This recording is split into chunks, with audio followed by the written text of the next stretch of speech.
ರಾಜಗೌಡ್ರೆ, ಈಗ ಗ್ಯಾರಂಟಿಗಳಿಗೂ ಈ ದುಡ್ಡು ಹೋಗ್ತಾ ಇಲ್ಲ ಅಂತಂದ್ರೆ ದುಡ್ಡು ಎಲ್ಲಿ ಹೋಗ್ತಾ ಇದೆ ಅನ್ನೋಂಥದ್ದು ಪ್ರಶ್ನೆ ಮೂಡ್ತಾ ಇದೆ. ಯಾಕಂದ್ರೆ ಪರಮೇಶ್ವರ್ ಅವರು ಹೇಳ್ತಾ ಇದ್ರು ಗ್ಯಾರಂಟಿಯಿಂದ ನಿಧಾನ ಆಗ್ತಾ ಇದೆ ಅಂತ. ಈಗ ಅಶೋಕ್ ಗೌಡ್ರು ಹೇಳ್ತಾ ಇದ್ದಾರೆ ಇಷ್ಟಿಷ್ಟು ತಿಂಗಳಿಂದ ಕೆಲವು ಲೆಕ್ಕಗಳನ್ನ ದಾಖಲೆ ಸಮೇತ ಹೇಳ್ತಿದ್ದಾರೆ ಅವರು. ಹಾಗಿದ್ರೆ ಎಲ್ಲಿ ಹೋಗ್ತಾ ಇದೆ ಗ್ಯಾರಂಟಿ ದುಡ್ಡು?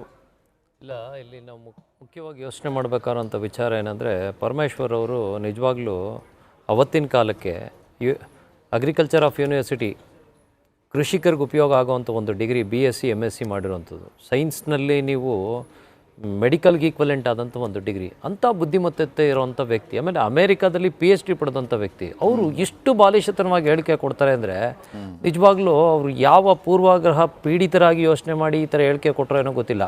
ಅವ್ರು ಹೇಳ್ತಾರೆ, ರಸ್ತೆ ಮಾಡೋದ್ರಿಂದ ಅಭಿವೃದ್ಧಿ ಹೊಂದ್ತೀರಾ, ಚರಂಡಿಗಳು ಮಾಡೋದ್ರಿಂದ ಅಭಿವೃದ್ಧಿ ಹೊಂದ್ತೀರಾ ಅಂತ.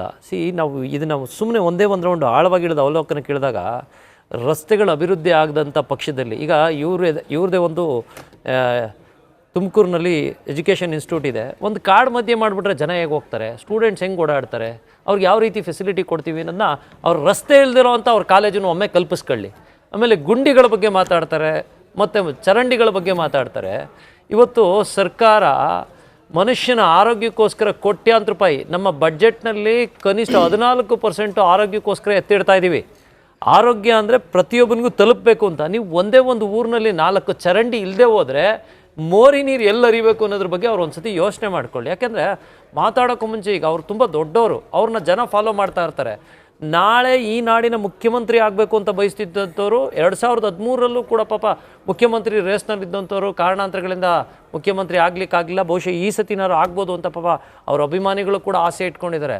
ಇಂಥ ಒಂದು ಚಿಂತನೆ ಇಟ್ಕೊಂಡು ನಾಳೆ ಮೋರಿನೂ ಮಾಡ್ದಂಗೆ ರಸ್ತೆನೂ ಮಾಡ್ದಂಗೆ ಅವ್ರು ಮುಖ್ಯಮಂತ್ರಿ ಆಗಿ 2,000 ಕೊಡೋದನ್ನ 20,000 ಕೊಟ್ಕೊಂಡು ಜನಗಳನ್ನೆಲ್ಲ ಸೋಮಾರಿ ಮಾಡಿಬಿಟ್ರೆ ನಾಳೆ ದಿನ ಮುಂದಿನ ದಿನ ಹೇಗೆ ಮಾಡ್ತೀರಿ? ನೋಡ್ರಿ, ಯಾವುದೇ ಒಂದು ದೇಶ ಅಭಿವೃದ್ಧಿ ಆಗಬೇಕು ಅಂದರೆ ನಾವು ಯೋಚನೆ ಮಾಡ್ಬೇಕಾದಂಥದ್ದೇನು, ದುಡಿಯೋ ಕೈಗಳ ಕೆಲಸ. ಈಗ ನಾವೆಲ್ಲ ಇಲ್ಲಿ ಯಾಕೆ ಬಂದಿದ್ದೀವಿ ಅಂತಂದರೆ, ಈಗ ಅವರು ಪತ್ರಕರ್ತರಾಗಿದ್ದಾರೆ, ಇವರು ಬಿಸ್ನೆಸ್ ಮ್ಯಾನ್ ಆಗಿದ್ದಾರೆ.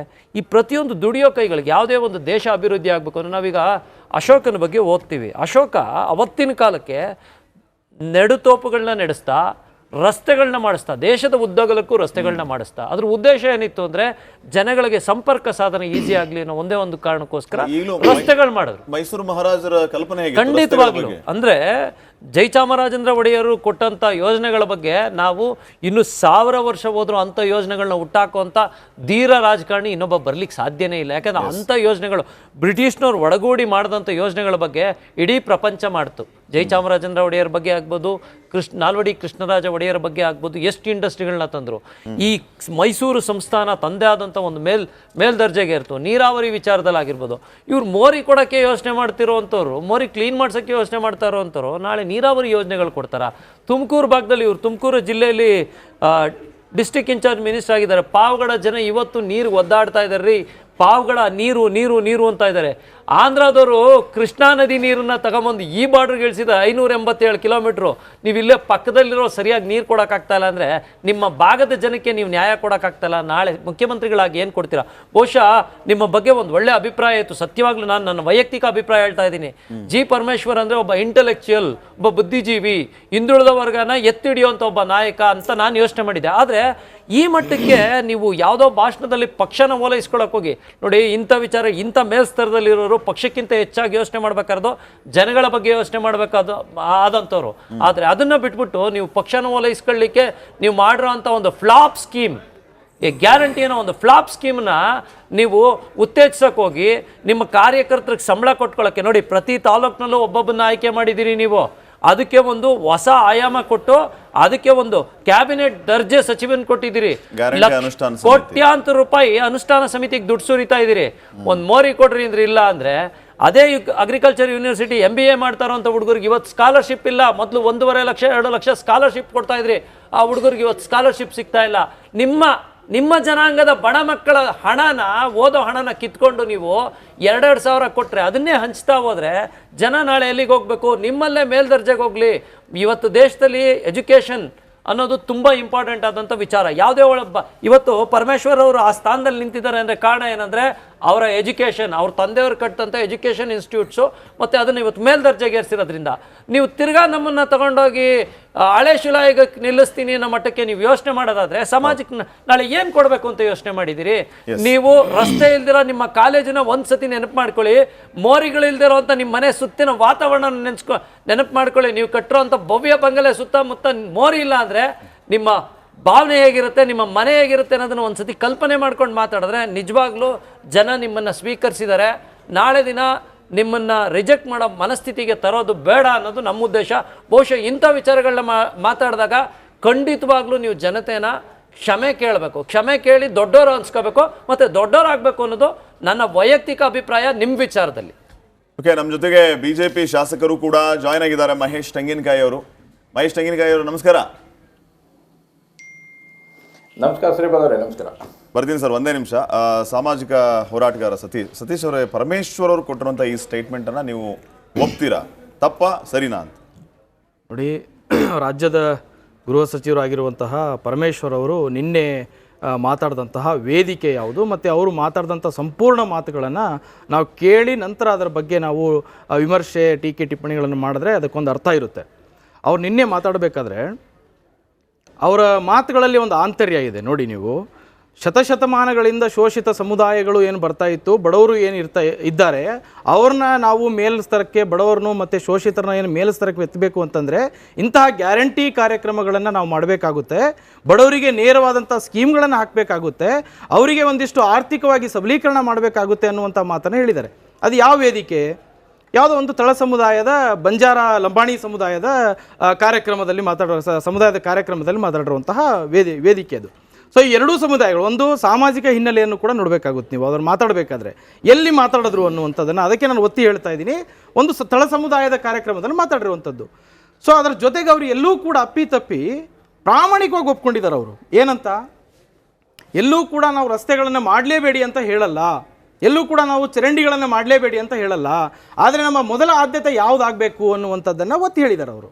ಅದಕ್ಕೆ ಏನಂತಂದರೆ ಈ ಉದಾಹರಣೆಗಳನ್ನು ಕೊಟ್ಟಿದ್ದಾರೆ. ಯಾವುದು ಗ್ಯಾರಂಟಿ ಸ್ಕೀಮ್ಗಳನ್ನು ವಿರೋಧ ಮಾಡ್ತಾ ಇದ್ದಾರೆ, ಗ್ಯಾರಂಟಿ ಸ್ಕೀಮ್ಗಳ ಬಗ್ಗೆ ಅಪಪ್ರಚಾರ ಮಾಡ್ತಾ ಇದ್ದಾರೆ, ಗ್ಯಾರಂಟಿ ಸ್ಕೀಮ್ಗಳನ್ನೇ ಬೇಡ ಅನ್ನುವಂಥದ್ದ ಮಾತುಗಳನ್ನು ಹೇಳ್ತಾ ಇದ್ದಾರೆ. ಸೊ ಹಾಗಾಗಿ ಇದು ತಪ್ಪ. ಸರ್ಕಾರ ನೇರವಾಗಿ 56,000 ಕೋಟಿ ರೂಪಾಯಿಗಳನ್ನು ಖರ್ಚು ಮಾಡ್ತಾ ಇದೆ ಇವತ್ತು. ನೇರವಾಗಿ ಬಡ ಜನರದ್ದು, ಮಹಿಳೆಯರದ್ದು ಮತ್ತು ಶೋಷಿತ ಸಮುದಾಯಗಳದ್ದು, ಹಿಂದುಳಿದ ವರ್ಗದ ಜನರಿಗೆ ನೇರವಾಗಿ 2,000 ರೂಪಾಯಿ ಹಾಕುವಂಥದ್ದು ಯುವ ವಿಧಿ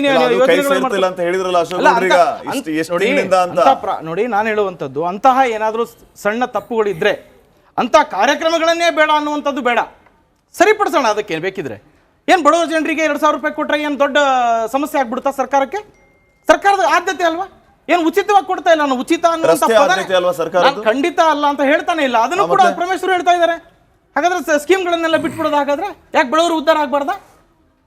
ನೀವು ನೆಹರು ಮಾತಾಡಿದ್ರೆ ನೆಹರೂನ್ನ ತಗೊಂಡ್ಬರ್ತೀರಿ, ಸೇತುವೆಗಳನ್ನು ಕಟ್ತೀನಿ, ಅಣೆಕಟ್ಟುಗಳನ್ನು ಕಟ್ತೀವಿ, ಅದೇ ಈ ದೇಶದ ದೇವಾಲಯಗಳು ಅಂತ ಹೇಳಿದಾಗ ನೋಡಿ ಬಡವರ ಪವರ ಮಾತಾಡ್ತಾ ಇಲ್ಲ, ಅಣೆಕಟ್ಟುಗಳನ್ನು ಕಟ್ತಾ ಇದ್ದಾರೆ ಅಂತ ಹೇಳಿದ್ರಿ. ಅವಾಗ ನಿಮಗೆ ಒಂದು ಉದಾಹರಣೆಗಳನ್ನು ಹೇಳಲಿಕ್ಕೆ ಬಯಸ್ತೀನಿ ಶ್ರೀಪಾದ್ ಅವರೇ. ಒಂದ್ ನಿಮಿಷ ಸತೀಶ್ ಅವ್ರ ಮಾತು ಸುಳ್ಳದು. ಹೇಳಿದ್ರು ಅವಾಗ.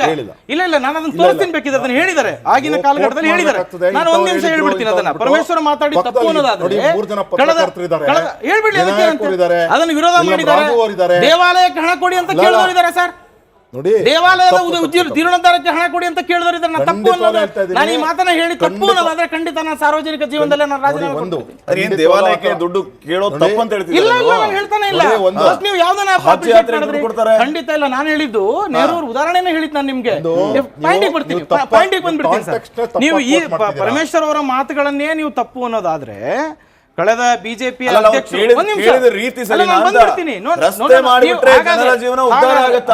ಬಂದ್ಬಿಡ್ತೀನಿ ಶ್ರೀಪಾದ್ ಅವರು. ನೀವು ಒಬ್ಬ ರಾಷ್ಟ್ರೀಯ ಪಕ್ಷದ ಬಿಜೆಪಿಯ ಮಾಜಿ ಅಧ್ಯಕ್ಷ ನಳಿನ್ ಕುಮಾರ್ ಕಟೀಲ್ ಅವರ ಹೇಳಿಕೆನ ಈಗ ನಾನು ಪ್ಲೇ ಮಾಡ್ತೀನಿ ನಿಮ್ಗೆ. ಏನಂತ ಮಾತನ್ನ ಹೇಳಿದ್ರು? ಚರಂಡಿ ರಸ್ತೆಗಳನ್ನ ನೀವು ಕೇಳೋದಾದ್ರೆ ಬಿಜೆಪಿಗೆ ವೋಟ್ ಹಾಕ್ಬೇಡಿ. ನೀವು ಲವ್ ಜಿಹಾದ್ ಬಗ್ಗೆ ಮಾತಾಡಿ, ಲವ್ ಜಿಹಾದ್ ಬಗ್ಗೆ ನೀವು ಪ್ರಶ್ನೆಗಳು ಕೇಳ್ಬೇಕು. ನೀವು ಹಾಗಾದ್ರೆ ಇದು ಹೇಳಿಕೆ ತಪ್ಪು. ಹಾಗಾದ್ರೆ ಪರಮೇಶ್ವರ್ ಮಾತಾಡಿರೋದು ಹಾಗಾದ್ರೆ ನೀವು ಯಾವ ಮನಸ್ಥಿತಿಯಿಂದ ನೋಡ್ತಾ ಇದ್ದೀರಿ? ಯಾವ ಮನಸ್ಥಿತಿಯಿಂದ ನೋಡ್ತಾ ಇದ್ದೀರಿ? ಪರಮೇಶ್ವರ್ ಹೇಳಿದ್ದು ತಪ್ಪು ಅನ್ನೋದಾದ್ರೆ ಬಿಜೆಪಿಯ ರಾಜ್ಯಾಧ್ಯಕ್ಷರು ನಳಿನ್ ಕುಮಾರ್ ಕಟೀಲ್ ಹೇಳಿರೋದು ತಪ್ಪಲ್ವಾ? ರಸ್ತೆ ಚರಂಡಿಗಳನ್ನು ನೀವು ಕೇಳಕ್ ಬರಬೇಡಿ ನನ್ನ ಹತ್ರ.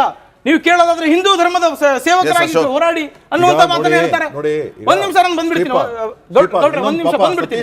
ಇಲ್ಲ ಇಲ್ಲ ಖಂಡಿತ ಗೊತ್ತಿಲ್ಲ ಅಂದ್ರೆ ಗೌಡ್ರೆ ನೀವು ಮಾತಾಡಬೇಕಾದ್ರೆ ನಾನು ಮಾತಾಡೇ ಇಲ್ಲ, ನೀವು ಇಂಟ್ರಾಕ್ಟ್ ಮಾಡಿಲ್ಲ. ದೇಶದಲ್ಲಿ 7.5 ಕೋಟಿ ಕನ್ಸ್ಟ್ರಕ್ಷನ್ ಸೆಕ್ಟರ್ ಅಲ್ಲಿ ಎಂಪ್ಲಾಯ್ ಆಗಿರ್ತಕ್ಕಂಥ ಜನ ಅಲೀಡ್ ಸರ್ವಿಸಸ್ ಅಂತಂದ್ರೆ ಮಾರ್ಕೆಟಿಂಗು ಅದು ಇದೆಲ್ಲಾನು ಸೇರಿಸ್ಕೊಂಡು 3.5 ಕೋಟಿ ಅಂದ್ರೆ ತತ್ಸುಮಾರು 11 ಕೋಟಿ ಅಷ್ಟು ಎಂಪ್ಲಾಯ್ಮೆಂಟ್ ನ ಕನ್ಸ್ಟ್ರಕ್ಷನ್ ಸೆಕ್ಟರ್ ಕೊಟ್ಟಿದೆ. ಅಂದ್ರೆ ಅರ್ಥ ಏನ್ ಗೊತ್ತಾ, ಇದ್ರ ಅರ್ಥ ಏನ್ ಗೊತ್ತಾ, ಅಲ್ಲಿ ಬಡವ್ರಿಗೆ ಕೆಲಸ ಸಿಗ್ತಾ ಇಲ್ವಾ, ಅಲ್ಲಿ ಬಡವ್ರು ಹೊಟ್ಟೆ ತುಂಬ್ತಾ ಇಲ್ವಾ, ಬಡವ್ರು ಅಲ್ಲಿ ಉದ್ಧಾರ ಆಗ್ತಾ ಇಲ್ವಾ? ಇವತ್ತು ಯಾರು EWS ಇಂದ ಮಿಡ್ಲ್ ಕ್ಲಾಸ್ ವರ್ಗು ಬಂದಿರತಕ್ಕಂಥವರು ಎಲ್ಲಾರು ಅವರೆಲ್ಲ ಬಡವ್ರಲ್ವಾ? ಅಂದ್ರೆ ಇವ್ರ ಬಗ್ಗೆ ಕಣ್ಣು ಕಾಣಿಸ್ತಾ ಇಲ್ವಾ ಪರಮೇಶ್ವರ್ ಅವ್ರಿಗೆ? ರಾಜ್ಯದಲ್ಲಿ ಈಗ ಪಾಪ ರಾಜು ಗೌಡ್ರು ಹೇಳಿದ್ರು, ಕಾಂಗ್ರೆಸ್ನವರು ಕೊಟ್ರೆ ಸ್ಕೀಮ್ಗಳು ಬಿಟ್ಟಿ ಸ್ಕೀಮ್ಗಳು ಪಾಪ ಇವ್ರು ಬಿಹಾರದಲ್ಲಿ ಕೊಡ್ಲೇ ಇಲ್ಲ. 10,000 ರೂಪಾಯಿ ಎಲೆಕ್ಷನ್ ಬಂದಾಗ ಕೊಡ್ಲೇ ಇಲ್ಲ. ಇವರು ಮಧ್ಯಪ್ರದೇಶದಲ್ಲಿ ಘೋಷಣೆ ಮಾಡಲಿಲ್ಲ, ಬೇರೆ ಬೇರೆ ರಾಜ್ಯಗಳಲ್ಲಿ ಘೋಷಣೆ ಮಾಡಲಿಲ್ಲ. ನೀವು ಉಚಿತ ಘೋಷಣೆಗಳನ್ನೇ ಮಾಡ್ತಾ ಇಲ್ಲ.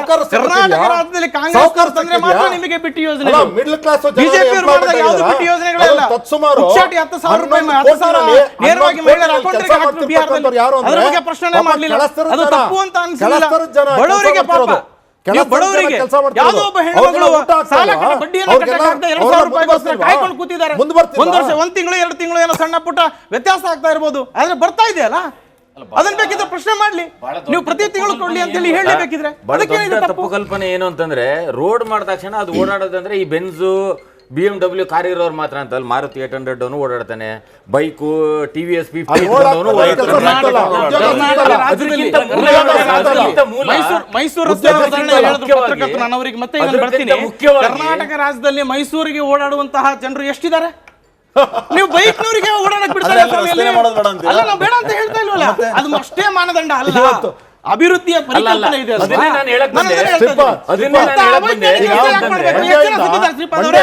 ಎಷ್ಟು ಜನ ಮೈಸೂರು ರಸ್ತೆಯಲ್ಲಿ ಸತ್ತಿದ್ದಾರೆ, ಎಷ್ಟು ಜನ ಅದು ಅವೈಜ್ಞಾನಿಕ ರಸ್ತೆ ಅಂತ ಹೇಳಿ ನೀವೇ ಮಾಡಿದ್ದೀರಿ ಒಂದ್ಸಲ. ಬೆಂಗಳೂರಿಗೆ ತರಕಾರಿ ತರ್ತಾರೆ ಪ್ರತಿದಿನಾನು. ನನಗೆ ಗೊತ್ತಿರತಕ್ಕಂಥ ನಮ್ಮ ಹುಡುಗನೇ ಒಬ್ಬ ತರಕಾರಿ ತರ್ತಾನೆ. ಅವ್ನು ಮುಂಚೆ 2.5 ಗಂಟೆ ಬರ್ತಾ ಇದ್ದ. ಇವತ್ತು ಕರೆಕ್ಟ್ ಆಗಿ ತತ್ಸುಮಾರು 1.25 ಗಂಟೆನಲ್ಲಿ ಬರ್ತಾನೆ, ಮಂಡ್ಯದಿಂದ ಬರ್ತಾನೆ, ಮತ್ತೆ 1.25 ಗಂಟೆಲಿ ಹೋಗ್ತಾನೆ. ಅವನೇನ್ ಹೇಳ್ತಾನೆ ಅಂದ್ರೆ, ನಾನು ಇವತ್ತು 2 ಟ್ರಿಪ್ ಮಾಡ್ತಾ ಇದ್ದೀನಿ ಅಂತ. ಅರ್ಥ ಏನು? ಅವ್ನು ಬಡವ, ಅವ್ನಿಗೆ ಉದ್ಧಾರ ಆಗ್ಲಿಲ್ವಾ? ಆಮೇಲೆ ತರಕಾರಿ ಫಾಸ್ಟ್